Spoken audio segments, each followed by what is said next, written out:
The Islamic Republic of Iran has now done something that no adversary of the United States has done in recent memory in quite this way. Its armed forces produced a video, 59 seconds, distributed through official state channels, amplified by Iranian national television, rebroadcast by Russian and Chinese state media. And the message it contains is not coded, not diplomatic, not subject to interpretive ambiguity. It is a direct message to the President of the United States and to the American military. Come close. We are waiting for you. You must surrender. That is the message, not the subtext, not the implication. The stated content delivered by an official military institution of a sovereign nation that is currently in active conflict with American forces, delivered in English, distributed globally, and timed to arrive after Trump's latest war speech in a sequence that makes the communicative intent unmistakable. Iran's armed forces are not signaling through intermediaries. They are not whispering through diplomatic back channels. They have calculated that the most strategically effective response to American threats is a public, documented, globally distributed demand for American capitulation. And they have made that calculation with enough confidence to put their institutional credibility behind it. Subscribe to From Report right now and activate the notification bell, because what the production of that video, its timing, its distribution strategy, and the response it has so far received from Washington collectively reveal about the current power balance in this conflict is the story that official briefings are structurally incapable of telling accurately. Before examining what the video represents strategically, the visual content it contains deserves specific attention, because the images chosen were not accidental. Iranian military communications are planned, reviewed, and approved through an institutional chain that does not release 59-second globally distributed videos without deliberate curation of every element. The footage shown depicts elite IRGC commandos in full combat gear, executing tactical drills with the kind of disciplined choreography that signals professional competence rather than improvised bravado. It shows heavy weapon systems in live fire demonstrations. It shows explosions, troops advancing through rough terrain, and it closes with a large Iranian army missile launcher vehicle firing its weapon, followed by the detonation sequence. These elements were chosen to accomplish something specific, to demonstrate to an American audience that the Iranian military is not a depleted force operating under the weight of 30 days of American and Israeli airstrikes. It is showing trained personnel, functional equipment, operational missile systems, and a willingness to fire them. The message embedded in those images is the same message embedded in the spoken declaration. We have not been exhausted. We are ready, and we are waiting. The video is not bluster for a domestic audience. It is produced in a format, distributed through channels, and addressed in terms that make its primary audience the American public, and its secondary audience the global community watching to see how Washington responds. Iran has made a calculated bet that the response will reveal something about American resolve that the response to previous Iranian actions in this conflict has already suggested. The production of this video needs to be placed within the context of the Trump administration's war speech that preceded it. Trump's public communications about the conflict have followed a pattern that the Iranian communications strategy appears to have studied carefully. The president has described negotiations as ongoing. He has described Iranian leadership as showing interest in a deal. He has suggested that the conflict can conclude quickly. He has threatened on other occasions to strike civilian energy infrastructure. He has downplayed the importance of reopening the Strait of Hormuz to the United States.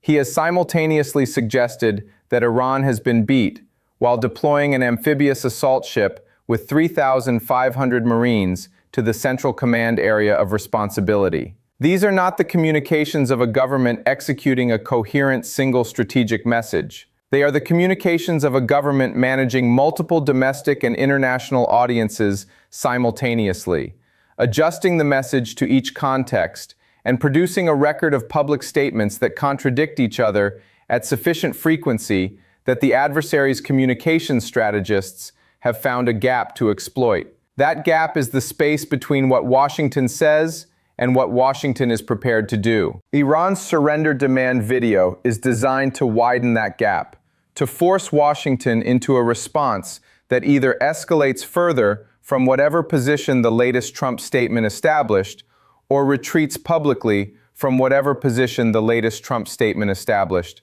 or says nothing, which is itself a response that Iran's communications apparatus will characterize as confirmation of the video's central claim. The White House response to the video's content is worth examining in the precise terms in which it arrived. Administration spokespeople have described the president as focused on achieving the objectives of Operation Epic Fury. They have confirmed that forces are being positioned to provide maximum optionality to the commander-in-chief. They have declined to rule out ground operations. They have described a dual-track approach combining military pressure with diplomatic openness. None of these formulations directly addresses what the Iranian military said in the video. None of them constitute a response to the surrender demand in terms that engage with its stated content. That is a deliberate institutional choice. Engaging directly with the content of the demand would require either dismissing it explicitly, which elevates it, or responding to it substantively, which engages with its framing. The administration has chosen the third option, not engaging with its specific content while continuing to describe military objectives being achieved. That choice is analytically defensible in a conventional communications framework. The problem is that Iran's video was not produced within a conventional communications framework. It was produced to generate a specific type of response, and the absence of a direct response is itself the type of response it was designed to generate. Silence in this context is not neutrality. It is a data point that Iran's state media has already begun characterizing as confirmation. The timing of the video, relative to the broader operational picture, compounds its communicative weight. On the same day that the video was distributed, Iranian forces conducted cluster munition strikes on the Tel Aviv metropolitan area. On the same day, Iranian cruise missiles targeted Qatar's waters, with one striking a state-owned oil tanker near the world's largest LNG facility. Within the same operational week, a drone destroyed one of the largest oil warehouses in Erbil. The Wall Street Journal reported that the Trump administration has internally decided that reopening the Strait of Hormuz is no longer an essential military objective. The video lands in an information environment where Iran has simultaneously demonstrated operational military capability across multiple theaters, extracted a reported strategic concession on Hormuz without a negotiated agreement, and produced the first official Iranian military statement that explicitly demands American surrender. These are not separate events playing out in parallel. They are elements of a coordinated strategy in which the military operations create the conditions under which the surrendered demand is credible, and the surrender demand amplifies the strategic significance of the military operations. The video without the operational context would be propaganda. The operational context without the video would be tactical. Together, they constitute a strategic communication package of a kind that American military planners have not typically needed to counter from an adversary of Iran's profile. The Iran Times headline that preceded the video by several days, "Welcome to Hell," was not a fringe communication from a marginal outlet. It is Iran's English-language daily, a state publication read by the international audience that Iran's government intends to reach with its messaging. That headline, combined with the video's surrender demand, combined with the Houthi official declaration of co-combatant status, combined with Hezbollah's continued strike operations into northern Israel, constitutes a coordinated message being sent from multiple nodes of the Iranian alliance network simultaneously. The content of that message is consistent across all nodes. The forces opposing American and Israeli operations are not collapsing, are not exhausted, are ready to continue, and are inviting escalation. Reports indicate that senior American officials have privately assessed that the Iranian alliance's ability to absorb 30 days of American and Israeli air operations without breaking its command and communications architecture has exceeded the pre-operation intelligence assessment. The ability to maintain the kind of multi-node coordinated messaging visible in the current week is consistent with that assessment. A force that is genuinely exhausted and approaching collapse does not produce professionally edited 59-second globally distributed videos making strategic demands. It produces sporadic communications that carry the texture of institutional stress. The video carries no such texture. The surrender demand also reaches the American domestic political audience at a moment of specific vulnerability for the administration's narrative management strategy. The $4 gasoline threshold was crossed this week. Reports indicate that 55% of American households say gas prices have affected their finances.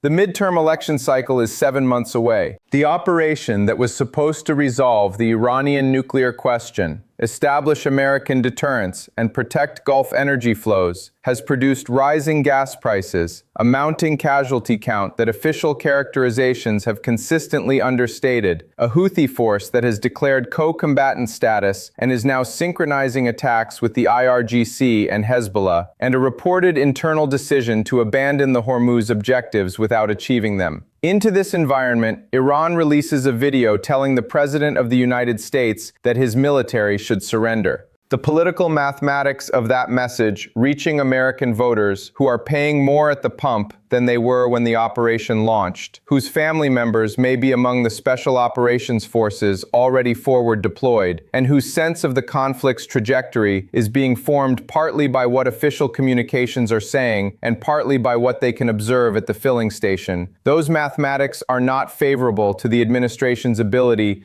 to maintain the narrative that the operation is proceeding as planned and achieving its objectives. Reports from intelligence sources familiar with the regional picture describe the Iranian communication strategy as one that has been deliberately calibrated to exploit the gap between American domestic political constraints and the military options available to close it. Every escalation Iran produces that Washington does not respond to with a proportional or greater escalation is cataloged by Iranian state communications as confirmation of the operational picture the surrender video describes. Every statement from the administration that emphasizes diplomatic openness is rebroadcast by Iranian media as evidence of pressure on Washington to find an exit. Every internal leak describing a modification of objectives, including the Hormuz withdrawal, is presented as evidence that the military campaign is failing to achieve its stated goals. Iran is conducting information operations that do not require battlefield victories to succeed. They require only that the gap between American stated objectives and American achieved outcomes continue to be visible. That gap has been visible for 30 days. It has widened since the Wall Street Journal's Hormuz reporting, and it has now been addressed directly,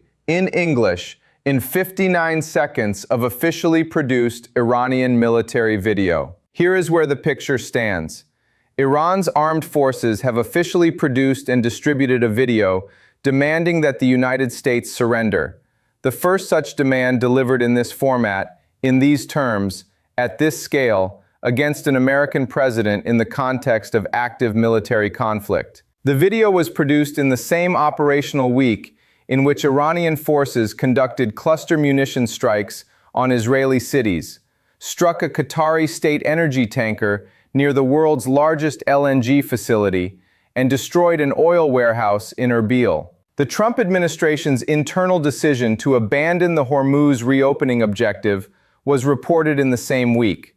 Houthi forces have declared themselves co-combatants and conducted synchronized strike operations with the IRGC and Hezbollah. The administration has declined to engage with the specific content of the surrender demand while continuing to describe military objectives as being achieved. Gasoline prices crossed $4 for the first time in over 3 years, and the USS Tripoli with 3,500 Marines is positioned in the Central Command area of responsibility, while the administration simultaneously describes a diplomatic track and declines to rule out ground operations. Subscribe to From Report and turn on notifications. When the American response to the surrender video takes a form visible enough to constitute an answer to what Iran's military publicly asked, the analysis analysis will be here. When the ground operation question reaches a decision point that the positioning of current forces makes operationally imminent, the analysis will be here. When the domestic political cost of the gap between declared objectives and achieved outcomes forces a public recalibration of what this operation was intended to accomplish, the analysis will be here. Evidence first, analysis second. What it means for you, always.